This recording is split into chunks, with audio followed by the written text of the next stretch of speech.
They say you can judge people's true character by how they treat you at your lowest point.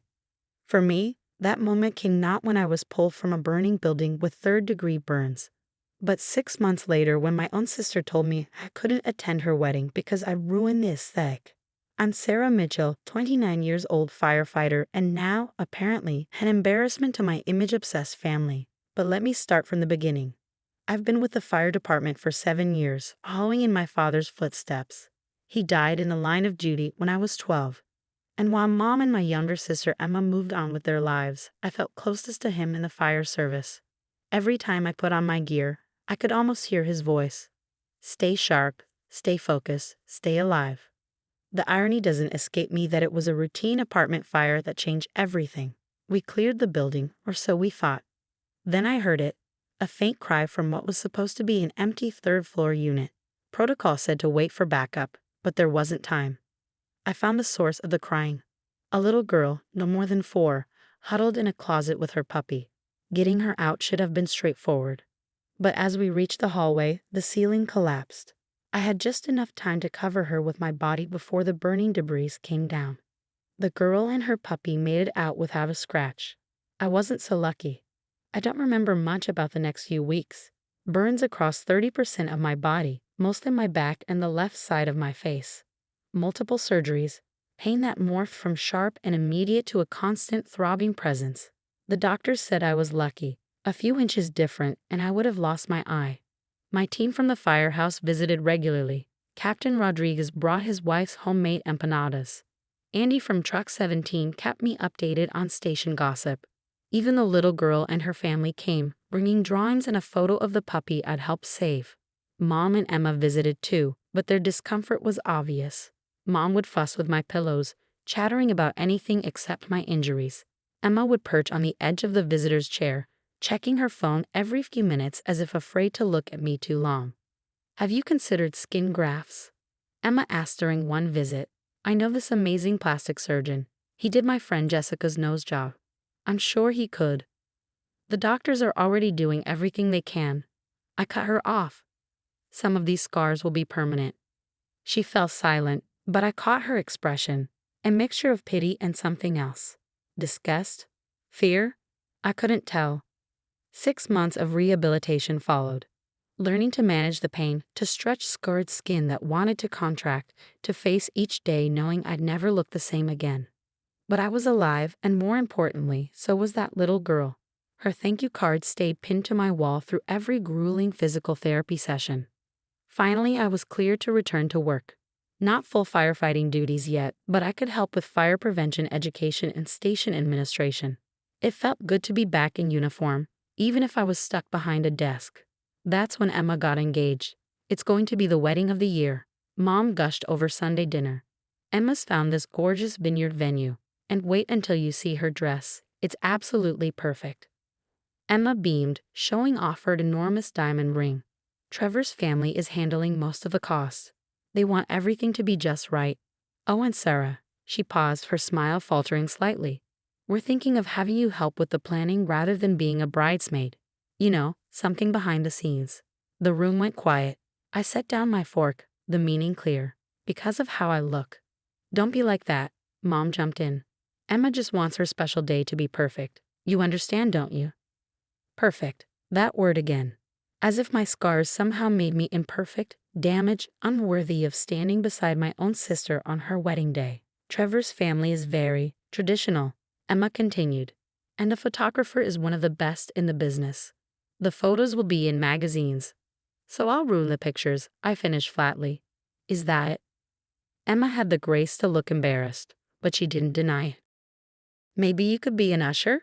You wear a nice pantsuit, help seat people. I think I should go, I said quietly, standing up. My hands were shaking, but my voice stayed steady. Years of emergency response had taught me how to stay calm when everything inside was chaos. Sarah, please, Mom reached for my arm. We're just trying to make this work for everyone. I pulled away. No, you're trying to hide me. Like you've been trying to hide from what happened ever since the fire. That's not fair. Emma protested. We visited you in the hospital. Yes, you visited. But did you ever once ask how I was really doing? Did you listen when I tried to talk about the pain, the nightmares, the fear. I looked between them, seeing the guilt in their faces. You just wanted everything to go back to normal, to pretend nothing had changed. Nothing has to change, Mom insisted. You're still you, underneath. Underneath what, Mom? The scars? The imperfections that would ruin Emma's perfect day. I walked out, ignoring their calls to come back. In my car, I finally let the tears fall. Not from sadness, really, but from a bone-deep exhaustion. Every time I thought I'd accepted my new reality, something like this would happen. A child pointing and asking loud questions, a stranger averting their eyes, and now my own family trying to hide me away. The next few weeks were tense. Emma left voicemails about compromise solutions. Maybe I could attend the ceremony but skip the photos, or come to the reception after the formal pictures were done. Each suggestion felt like another small cut. Mom tried to play peacemaker, but her words only made things worse. Emma's under so much pressure from Trevor's family.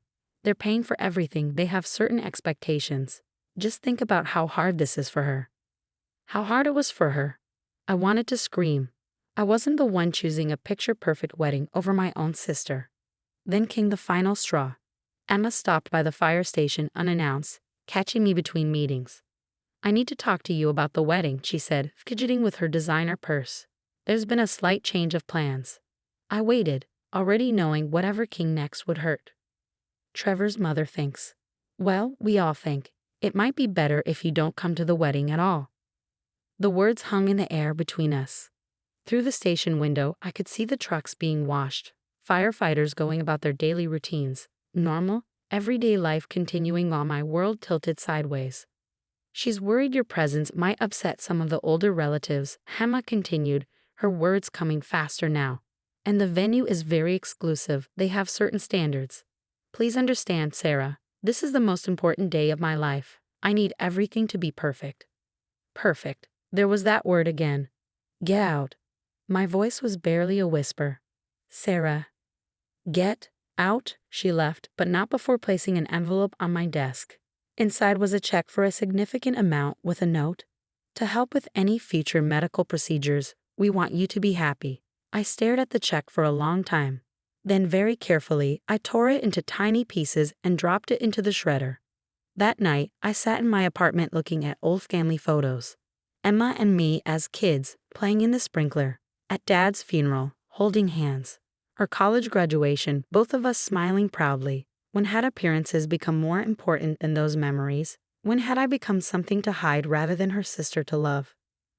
My phone buzzed. A text from Captain Rodriguez. About your shift swap request. Be sure about working the Vineyard District on Emma's wedding day. I texted back a simple yes. Little did I know that decision would change everything.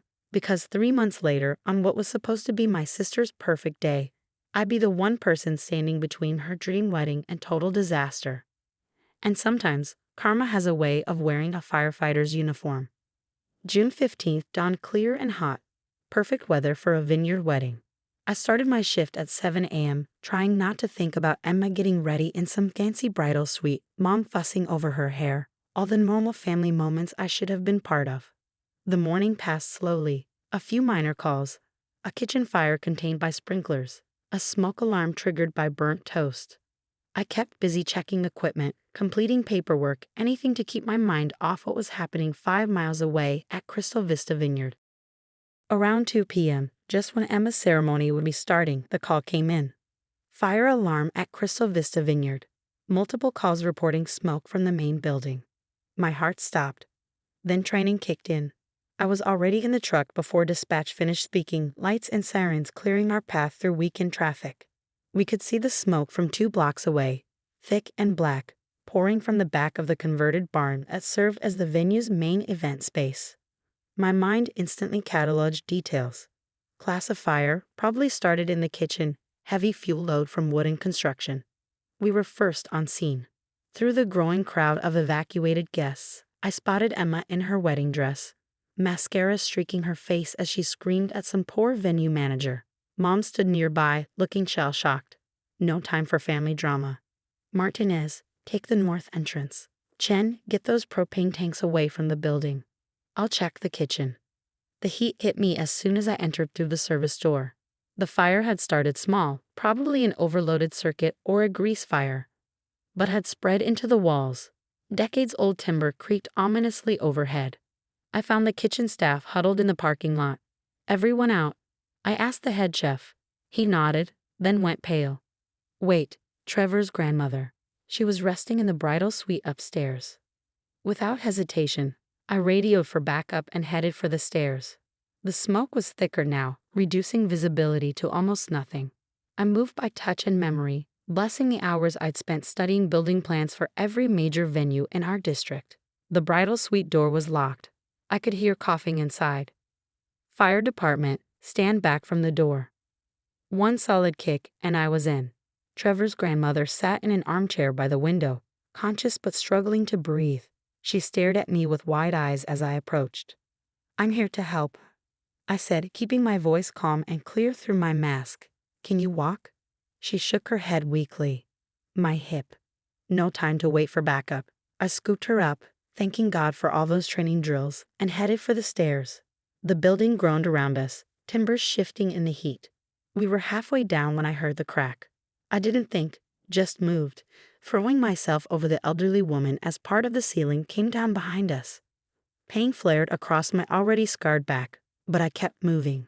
Emerging from the smoke into sunlight, I heard cheers from the crowd. Paramedics rushed forward to take Trevor's grandmother. I stepped back, doing a quick self-assessment. New burns, probably, but nothing serious. Then I heard Emma's voice. "Sarah?" She stood a few feet away, her perfect white dress now smudged with soot. Her perfectly styled hair was falling loose, her magazine-worthy makeup streaked with tears and sweat. "You," she stammered.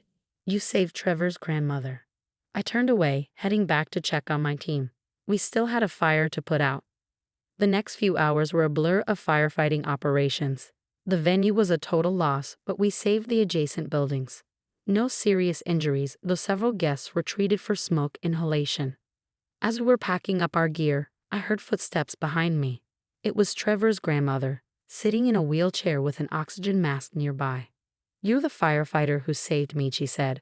Her eyes studied my face, taking in the scars. "They told me your name is Sarah. You're the bride's sister." I nodded, unsure what to say. "Emma told me why you weren't invited to the wedding," she continued, her voice sharp with disapproval.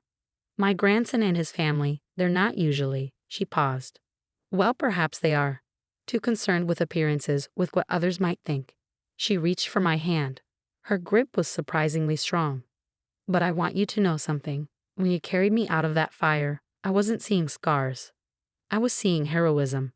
And if my family can't understand that beauty comes in many forms, then perhaps this fire was a wake-up call we all needed." Tears pricked my eyes, but I was saved from responding by Emma's arrival. She changed into borrowed clothes, her perfect wedding outfit ruined. "Sarah," she began and stopped.